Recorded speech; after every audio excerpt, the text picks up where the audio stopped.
Akkamoltan isinundi akkamoltan Dr. Naik hardaan ilma namaa kan namummaa bakka bu'ee dubbataaru tokko duuba Dr. Naik maqaakiin himuu dandeettaa? Maqaan koo Shiraaqi garuu dhiifamaa waliin amantaa koo nan gaafatina. Dr. Naik tarii ati wanna maatii muslimaa keessatti dhalatteef amantaa kana qabatte ta'a. Tarii kanaaf amantaa kana deeggaraa jirta ta'a. Tarii kanaaf amantaa kana ol qabaarta. Utuu amantaa hinduu keessatti dhalatteetta ta'e kana hunda amantaa hinduutiif gootamini. Kun waan warra ofii garmalee ol fuudhanii ilaaluu sannatti fakkaataa jira. Kana jechuun wanna ati deeggartu amantaa kee, aadaa kee, taabota. Kanaaf amantaan Siikh yookiin Arya Samaaj yookiin amantaan kamuu kan taabota hin gabbarre yuutuubiin deeggaraman jette. Akka kootti amantaa namummaa ummata bal'aa irraa dubbachuu qabna malee asii maraan martoo dhawachaa ooluun qabnu. Yaadni asirratti na hubachiiftu jira. Obboleessi gaafii bareeddu gaafate wanni jedhu waaniin ammaatii muslimaa keessatti dhaladheefiin islaama ol qabaa jira. Tarii silaahiin maatii hinduu keessatti dhaladhe amantii hinduutiin ol qabaa. Arya Samaajii fi amantii Siikhwaaniin deeggaruuf waan ilaalcha kiyyaan wal qabatuufi tanaafiin asirraa maraan martoo dhawachaa jira. Eeyyan obboleessi yaada kee kana nin fudhu. Hanga umrii 19tti waan abbaan kiyya muslima taheefiin anis muslima ture. Umrii 19 booda garuu hoggaan amantaa wal madaalchisuu barachuu jalqabe as amma filannooniin muslima ta'e na amani. Yoo ati amantii biraa tan amantii islaamaa caaltuu takkallee baastee na fidde an arraan tana amantii san fudhachuudhaaf qophiidha. Arruma. Obbo ani amantaa namummaa tan deeggara. Obboleessoo ittiin sii dhufaa eegi. Ittiin sii dhufu.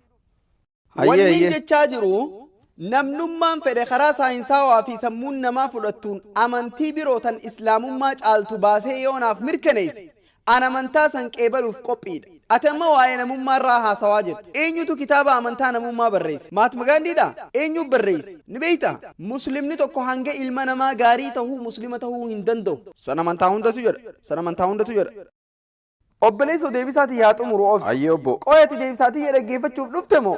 Ilaalcha kee kennachuuf dhufte. Haasaa bareedaa haasofnee waan sammuun namaa fudhattuun xumuruun barbaada. Obboleessotuun qophii mugutiitii miti. Lakkan akkas hin jenne. Khalaas deebisaatii dhaggeeffadhu eegaan sii deebise booda yaada kee kennatta. Deebisaatii yaa fixu. Jidduu seentee dubbii afaaniin na murte. Na dhaggeeffadhuuti. Itti hufi. Maabarati sammuu keessa deemaa jira eessaa na dhaggeeffatta. Maaloo itti hufi.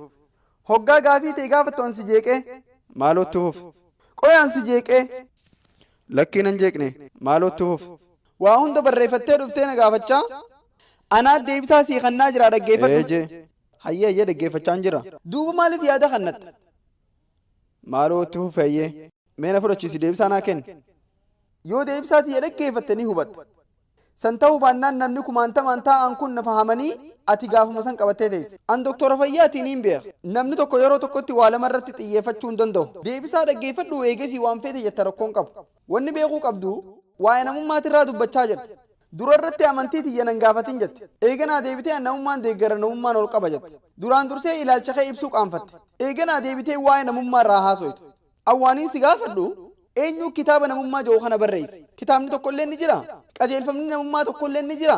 Awwaaniin siin jechaa jiru namni muslimaa tokko hanga ilma namaa gaarii tahuu muslima tahuu hin danda'u. Amantiin hundi akkas hin jettu. Dhiifama akkas jechuu biyyaaf.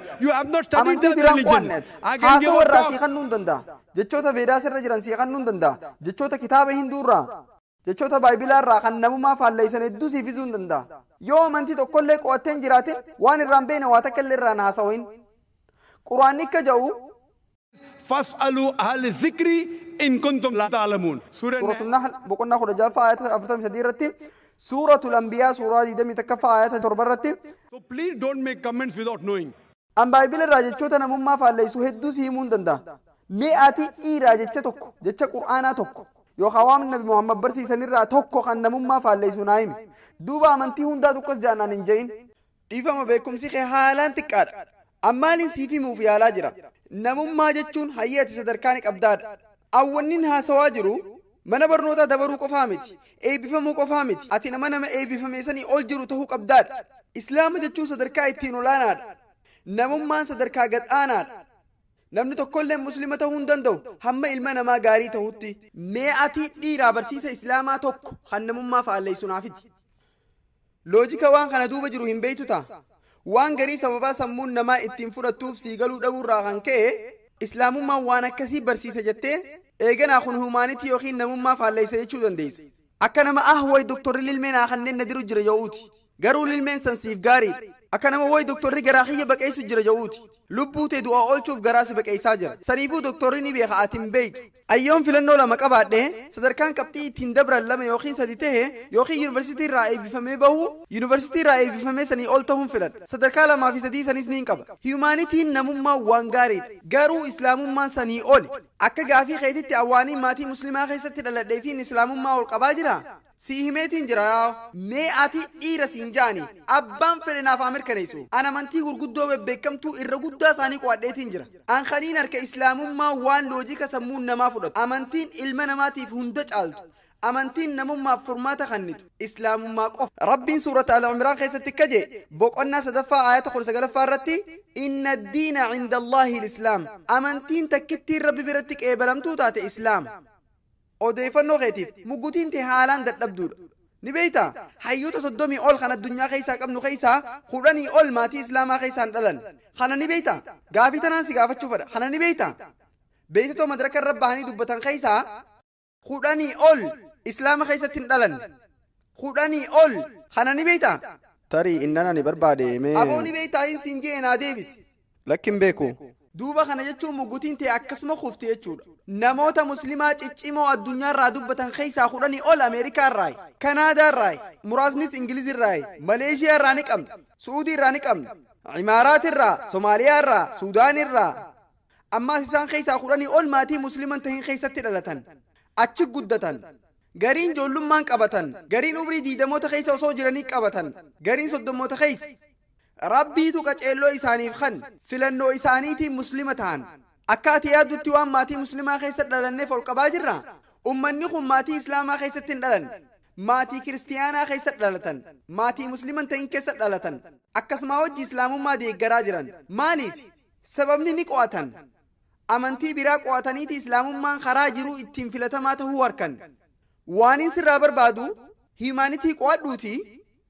Namummaa qo'adhuuti islaamummaa qo'adhu. Maaltu islaamummaa keessaa namummaa faalleessa je'iitii baasuuf yaali. San booda amantiin hunda caaltu. Amantii tee si gaafachaa hin jiru. Waanii siin jechaa jiru amantii hunda caaltu qabadhuun siin ja'a. Karaa jiruu kan hunda caalu. Furmaanni ilma namaa tokkichi islaamummaa qofa.